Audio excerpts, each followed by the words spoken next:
दोस्तों नमस्कार। आप सभी का वेलकम है हमारे इस यूट्यूब चैनल पर जिसका नाम है एग्ज़ाम के एकेडमी। और मैं आपके लिए लेकर आया हूँ इंडियन पॉलिटी का रिवीजन क्लास। जो आने वाला एग्ज़ाम है जैसे रेलवे हो गया, एसएससी जेई हो गया, एसएससी हो गई, वो सारे एग्ज़ाम जिसमें पॉलिटी पूछे जाते हैं उसका ये रिवीजन क्लास है। अगर आपने कहीं से इंडियन पॉलिटी पढ़ रखी है तो आपके लिए वीडियो काफ़ी हेल्पफुल होगी, जो केवल एक रिवीजन क्लास होगा। ठीक है, तो चलिए स्टार्ट करते हैं आज हम अपना पहला लेक्चर जिसका नाम है इंडियन पॉलिटी। तो हम बात कर देखते हैं कॉन्स्टिट्यूशन के बारे में कि हमारा कॉन्स्टिट्यूशन बना कैसे है ना, फार्मिंग ऑफ द कॉन्स्टिट्यूशन। तो फार्मिंग ऑफ कॉन्स्टिट्यूशन से बात करते हैं तो सबसे पहले बात आती है दोस्तों कि सबसे पहले हमारे में आइडिया आया किसको कि हमारा देश में कॉन्स्टिट्यूशन होना चाहिए। तो आइडिया की बात करें तो सबसे पहले आइडिया आया था हमारा एम एन रॉय के, है ना। किनके नाम आया था? एम एन रॉय के, जो क्या थे, वो भारत में सीपीआई का वो संस्थापक है ना, मूवमेंट जिन्होंने कम्युनिस्ट पार्टी ऑफ इंडिया बनाया था। तो उसके बाद जो हमारा जो ये संविधान बना, संविधान जो बना वो बनने का पीछे क्या था, वो बना कैसे? तो बना था कॉन्स्टिट्यूशन असेंबली के द्वारा। और ये कॉन्स्टिट्यूशन जो असेंबली सेटअप हुआ था वो हुआ था 16 मई 1946 को, है ना, 1946 को बना था। और ये किस मिशन के थ्रू बना था? वो बना था कैबिनेट मिशन प्लान के थ्रू। एक्चुअली हुआ क्या था कि उस समय जब देश उस समय जो इंग्लैंड में था ना, लेबर पार्टी की सरकार बनती है, वहाँ के सरकार प्रधानमंत्री बनते एटली। उन्होंने ये प्रस्ताव दिया था, मतलब ये वादा किया था भारत को कि हम सत्ता आपको सौंप देंगे। तो इसके लिए उन्होंने क्या किया, एक कैबिनेट मिशन का स्थापना किया और कैबिनेट मिशन को भारत भेजा, जिसके तहत क्या कहा गया कि आप वहाँ पर जाइए और एक कॉन्स्टिट्यूशन संविधान सभा का गठन कीजिए। तो दोस्तों इसी कैबिनेट मिशन के अंदर एक कॉन्स्टिट्यूशन असेंबली की स्थापना की जाती है, जिसकी इनिशियली में तो जो संविधान सभा था उसका इनिशियली में अध्यक्ष बनाया गया था सच्चिदानंद को। फिर बाद में जो 9 दिसंबर 1946 को था, उसके बाद में वो 11 दिसंबर 1946 को अस्थायी रूप से बना दिया जाता डॉक्टर राजेंद्र प्रसाद को। और वहीं पर वाइस प्रेसिडेंट की जब हम बात करें तो वाइस प्रेसिडेंट बनाया जाता है एस ए मुखर्जी को।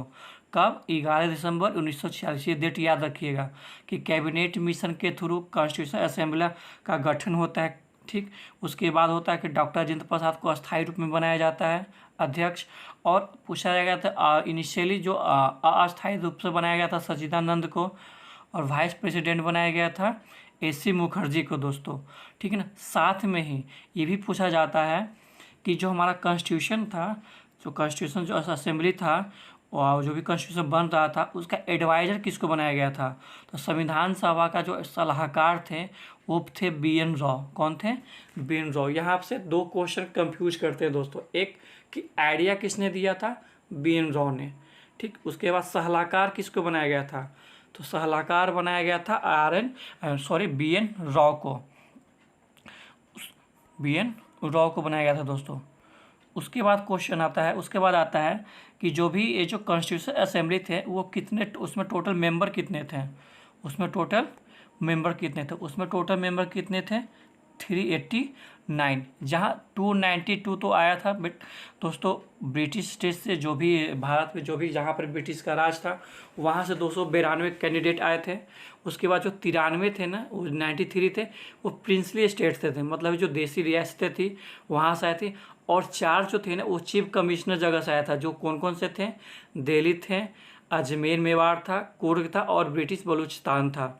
उसी समय एक ड्राफ्ट कमेटी बनाई गई थी, जिस ड्राफ्ट कमेटी का चेयरमैन बनाया गया था डॉक्टर बी आर अम्बेडकर को। और बी आर अम्बेडकर को ही संविधान का पिता कहा जाता है, यानी भारत का जो जो भी संविधान बनाने का जो श्रेय जाता है वो बी आर अम्बेडकर को ही जाता है।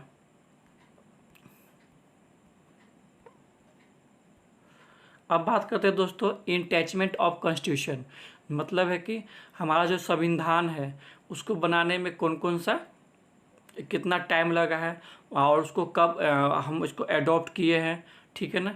तो दोस्तों जो हमारा कॉन्स्टिट्यूशन असेंबली था ना, वो संविधान को बनाने में टोटल 2 साल 11 महीने और 18 दिन लगा दिए। कितने लगा दिए? 2 साल 11 महीने और 18 दिन लगा दिए। ठीक है दोस्तों। फिर पूछे उसके बाद आते हैं कि कुछ, अब उस कॉन्स्टिट्यूशन तो बन गया, अब कॉन्स्टिट्यूशन बनने के बाद क्या लागू करना था, तो दोस्तों कुछ जो कॉन्स्टिट्यूशन था ना एट अ टाइम इफेक्टली मतलब उसी समय हो गया था, है ना।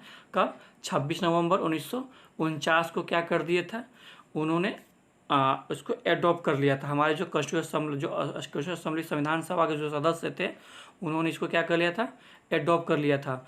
जब उसमें एडॉप्ट कर रहे थे तो उसमें कितने आर्टिकल थे? 395। कितने पार्ट्स थे? 22। और शेड्यूल कितने थे? 8।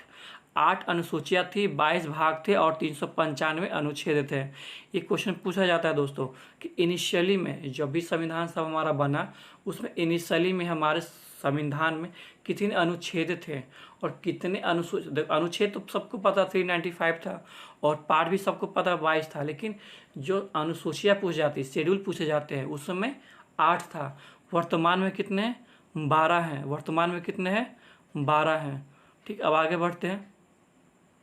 अब कहा जाता है कि हमारा जो भी कॉन्स्टिट्यूशन बना था वो एक्चुअली पूरा देखो कुछ ही कॉन्स्टिट्यूशन का जो अनुच्छेद थे या कुछ भाग था जो 26 नवंबर 1949 को क्या हुआ था, लागू हुआ था। उसमें से कौन कौन था दोस्तों? उसमें से कौन कौन था? तो था वो कौन कौन सा? पहला आपका था सिटीजनशिप। सिटीजनशिप को उसी समय लागू कर दिया गया था। इलेक्शन था, प्रोविजनल पार्लियामेंट थे, ठीक है ना।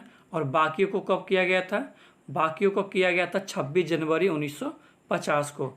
अब ये क्वेश्चन आता है कि 26 जनवरी को ही ऐसा क्यों कहा गया?